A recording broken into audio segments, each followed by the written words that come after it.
Friends, आप अपने कमाई का एक हिस्सा म्यूचुअल फंड में अगर निवेश करते हैं 10% या 15% और आपने एक सपना बना रखा है कि हमको लास्ट में करोड़ों रुपए मिले, लाखों रुपए मिले, तो उसको किस हिसाब से आपको इन्वेस्ट करनी चाहिए। आज के समय में युवाओं में म्यूचुअल फंड का क्रेज़ क्यों बढ़ते जा रहा है, इसके क्या फ़ायदे नुकसान है, तो इसके बारे में हम आज चर्चा करेंगे। तो फ्रेंड्स, अगर आप हमारे चैनल पर नए हैं तो कृपया सब्सक्राइब करके रखिए ताकि मेरे चैनल पर जो भी अच्छा वीडियो बने आप तक पहुंच सके।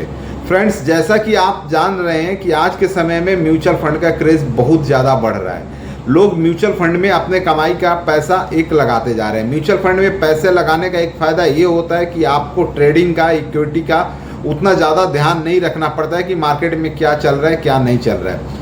इसमें एक बार आप पैसा लगा देते हैं, लगाने के बाद आप निश्चिंत हो जाते हैं, क्योंकि बाकी का काम फंड मैनेजर का काम होता है। लेकिन यहाँ पे आपको सोचना पड़ेगा कि आपको जो म्यूचुअल फंड में पैसे लगा रहे हैं उसकी हिस्ट्री क्या है, और ये भी ध्यान रखना होगा कि ये ज़रूरी नहीं है कि पिछले 5 साल में जो उन्होंने रिटर्न दिया है तो ज़रूरी नहीं है कि अगले 5 साल में या 10 साल में या आने वाले समय में भी वो अच्छा रिटर्न देंगे।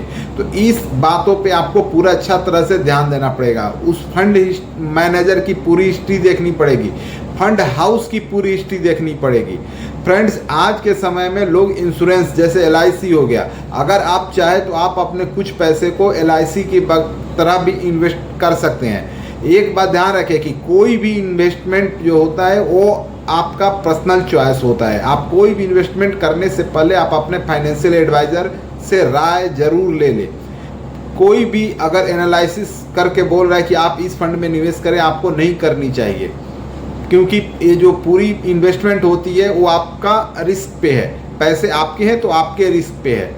फ्रेंड्स, जैसा कि आप लोग अभी जान रहे हो कि म्यूचुअल फंड में पैसे लगा तो दे रहे हैं, लेकिन फंड सिलेक्शन अच्छा नहीं करने के कारण बहुत सारे लोगों के फंड्स निगेटिव में जा रहे हैं, या फिर उनको जो इंटरेस्ट रेट है वो बैंक से भी कम मिल रहा है। इसके लिए अच्छा है कि आप अपना जो कुछ पैसे है, कुछ पैसे को आप LIC वगैरह में इन्वेस्टमेंट करें, या कुछ पैसे को आप अलग अलग फंड में निवेश करें।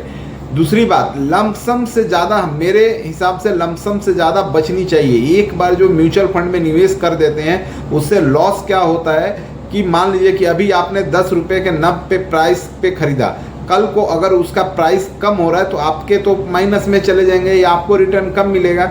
इसीलिए जो भी आप पैसे इन्वेस्टमेंट कर रहे हैं उसे 2 से 3 भागों में इन्वेस्टमेंट करें। हो सकता है कि उसमें आप SIP करें तो सबसे ज़्यादा आपको रिटर्न मिलने का चांसेस है।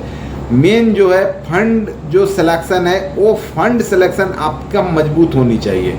जो उसका और जो म्यूचुअल फंड में लगा रहे हैं वो अपना पैसा कहाँ टारगेट कर रहे हैं, कहाँ दे रहा है, इन सारे चीज़ों पर, छोटी छोटी बातों पर अगर आप ध्यान देंगे तो आपके पैसे का रिटर्न आपको अच्छा मिलेगा।